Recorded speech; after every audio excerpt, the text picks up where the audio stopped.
Assalamualaikum warahmatullahi wabarakatuh. Untuk kali ini saya akan membahas tentang sedikit tentang Pilpres 2024, di mana telah ditetapkan sudah terdaftar 3 pasangan calon, yaitu Pak Anies Baswedan dengan Pak Muhaimin, pasangan dengan Pak Muhaimin, Pak Prabowo dengan Gibran, serta Pak Ganjar Pranowo dengan Pak Mahfud MD. Jadi setiap orang sudah punya prinsip atau punya pemikiran atau cara pandang masing-masing ketiga pasangan tersebut, ya. Kalau saya pribadi, saya dulu adalah pendukung daripada Prabowo atau Prabowo Sandi.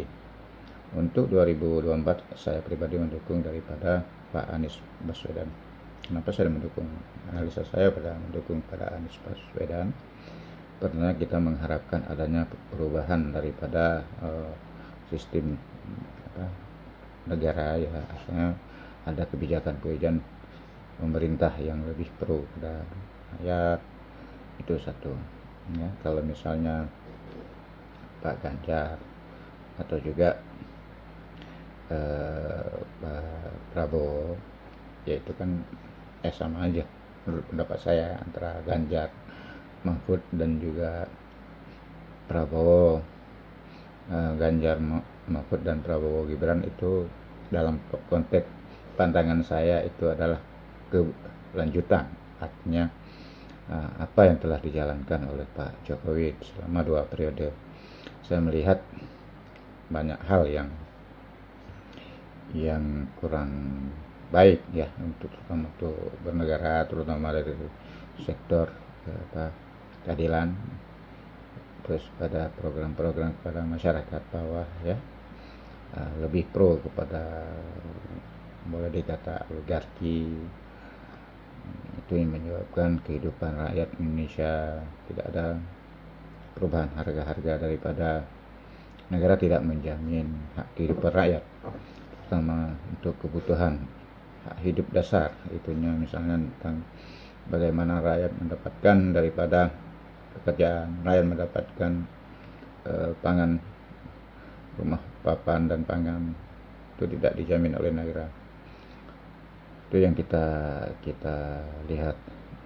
Ya, mungkin bagi orang-orang yang punya bisnis besar, usaha besar, dekat dengan pemerintah, mungkin ya, mereka ya mendapatkan fasilitas yang bagus dari pemerintah. Tapi kalau rakyat biasa kan susah.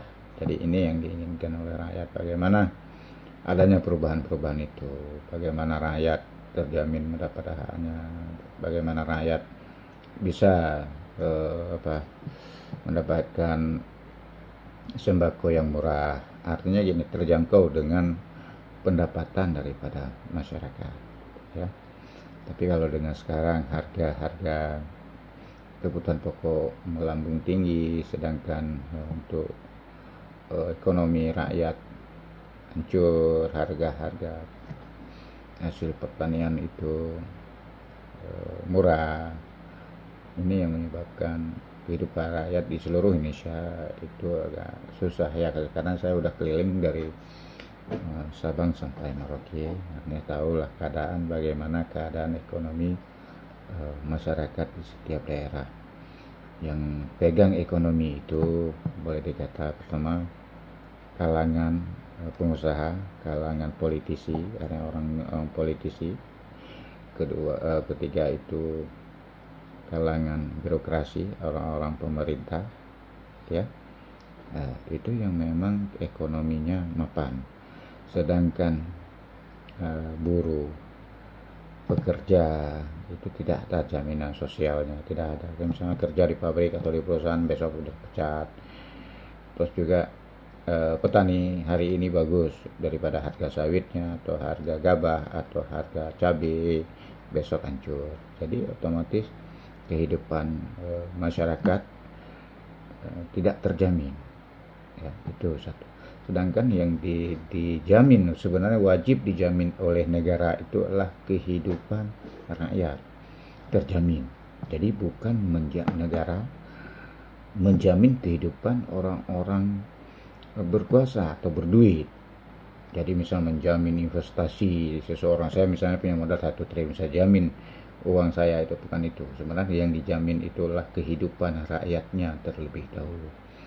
Kalau rakyatnya sudah terjamin hidupnya, itu baru daripada pemerintah yang berhasil, ya. Bukan standar kesuksesan, kemakmuran sebuah pemerintah negara itu adalah dengan proyek-proyek yang mensuar. Misalnya kita bangun gedung yang sangat tinggi, sangat mewah, terus juga jalan tol di mana-mana, tapi kehidupan rakyatnya, berapa sih orang-orang kaya di Indonesia, berapa persen yang bisa menikmati fasilitas-fasilitas itu? Misalnya membangun gedung, berapa orang yang sanggup tinggal bisa beli rumah flat atau apartemen? Terus juga membangun tol, berapa rakyat Indonesia yang punya mobil? Berapa orang? Sedangkan rakyat miskin bawah itu sangat termasuk, bukan artinya kita anti daripada kemajuan atau proyek-proyek, enggak, artinya tapi diprioritaskan dulu daripada kehidupan rakyat. Kalau rakyat sudah terjamin, kehidupan rakyat, pendidikan terjamin. Sekarang kan untuk mendapatkan pendidikan aja rakyat akses pendidikan susah, akses mendapat pekerjaan susah, itu jelas. Ya, walaupun sistem sudah dirubahkah ini itu dan sebagainya, tapi faktanya tidak seperti itu. Untuk misalnya saya sedikit pengalaman kerja di bidang yang menyangkut dengan pemerintah, dengan negara. Untuk akses untuk mendapatkan pekerjaan tidak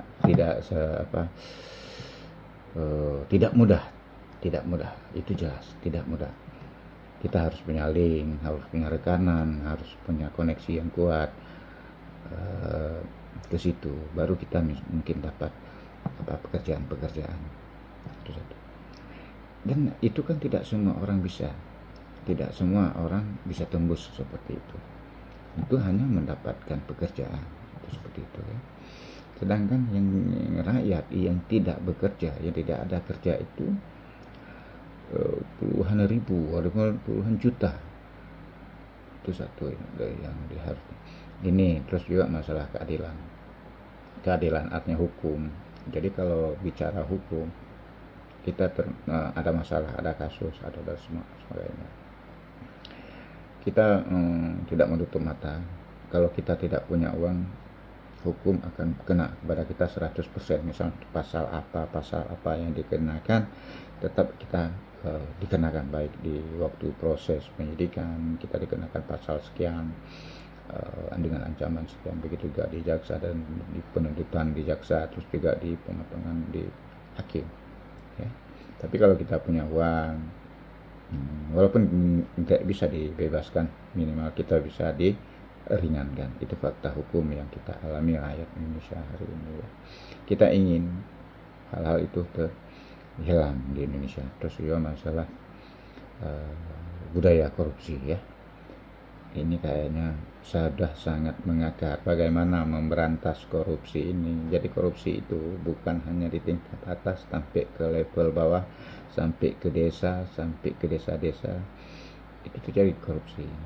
Dana-dana desa juga banyak dikorupsi. Itu jelas, itulah yang memang bagaimana pemerintah memastikan tidak terjadi korupsi lagi, ya. Birokrasi begitu juga, birokrasi di pemerintah tidak ada yang, kalau ada uang dipermudah urusannya, kalau nggak ada uang tidak diguris, tidak dipersulit lah. Jadi hal-hal seperti itu diperlakukan yang sama, kita menginginkan seperti itu, ya. Kalau kita melihat daripada pemerintahan yang lalu yang berkuasa adalah PDIP, ya, walaupun di situ ada Jokowi, ya sama juga. Terus juga misalnya ke depan yang terpilih itu adalah Ganjar Pranowo Mahfud, ya sama juga dengan pemerintahan yang 2 periode ini. Begitu juga kalau yang terpilih itu daripada Prabowo Gibran, ya sama juga seperti yang 2 periode ini. Jadi kita menginginkan adalah perubahan yang dicanangkan oleh Pak Anies Baswedan. Walaupun kita belum tahu juga Pak Anies Baswedan mampu menjabarkan, mengimplementasi apa yang ada di pemikirannya untuk memajukan Indonesia ini. Kenapa tidak mudah, kan seorang presiden juga jika ke sistemnya tidak jalan, artinya sistem itu manusia yang jalankan, misalnya kepada kabinet kerjanya, terus ke bawah dari kabinet kerjanya di kementerian, dari kementerian turun ke bawah sampai ke tingkat kabupaten kota sampai ke desa. Apa yang dicanangkan oleh Pak Presiden misalnya yang terpilih Anies Baswedan tidak dijalannya, sama aja, karena manusia itu yang sulit kita merubah mindset pemikiran manusia itu sangat sulit sekarang. Walaupun presiden menginstruksikan tidak terjadinya di korupsi, misalnya ada bantuan sosial bansos atau program ini program itu dijalankan, tapi kalau di bawahnya tidak jalan ya sama aja. Itu juga hukum, walaupun di presiden memerintahkan penegakan hukum yang seadil-adilnya, tetapi kalau di bawah tidak dijalankan seperti itu ya sama aja. Jadi saya rasa ya kita mengharapkan lah ke depan Pak Anies Baswedan bisa lebih tegas dalam menjalankan konstitusi negara, karena seorang presiden mempunyai kekuasaan yang absolut, ya boleh dikata di Indonesia karena presidensial, punya kekuasaan untuk menata pemerintahan, menata negara untuk lebih baik. Demikian pendapat saya, ya semoga ke depan kita bisa mendapatkan presiden yang baru dengan sistem yang baru, artinya dengan perubahan. Demikian. Assalamualaikum warahmatullahi wabarakatuh.